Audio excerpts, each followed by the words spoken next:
கரூர்ல வந்து பிள்ளைகள் இறந்துச்சுல்ல, என் 2 பிள்ளைகள் போயிட்டு அவ்வளவு பிரச்சனை இல்ல, எங்களுக்கு வந்து 20 லட்சம் ரூபாய் கொடுத்தாங்க. 20 லட்சங்கிறது அவங்களுக்கு பெருசா தெரியுது. அந்த பிள்ளை 2 பிள்ளைகள் உயிர் போயிருக்கு, அது அவங்களுக்கு பெருசா ஒரு மனம் வருந்தி ஒரு மனசை வந்து இது பண்ணி வாங்கி சொல்லல.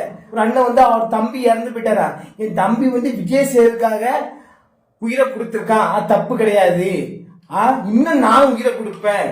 இதெல்லாம் எவ்வளவு பெரிய வார்த்தை இது.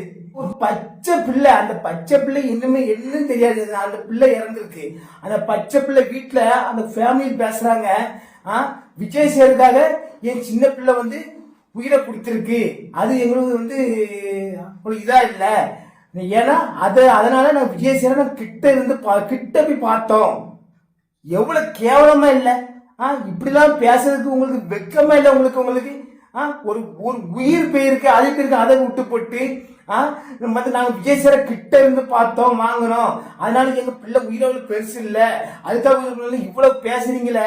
உங்களுக்காக எத்தனை பேர் வந்து ஐயோ உயிர் போயிட்டேன்னு சொல்லி எத்தனை கவலைப்பட்டு எவ்வளவு வீடியோ போட்டாங்க. அப்ப அவங்க மூஞ்சி எல்லாத்துலயுமே சாணியை கட்சி ஊத்துற மாதிரி இருக்கு.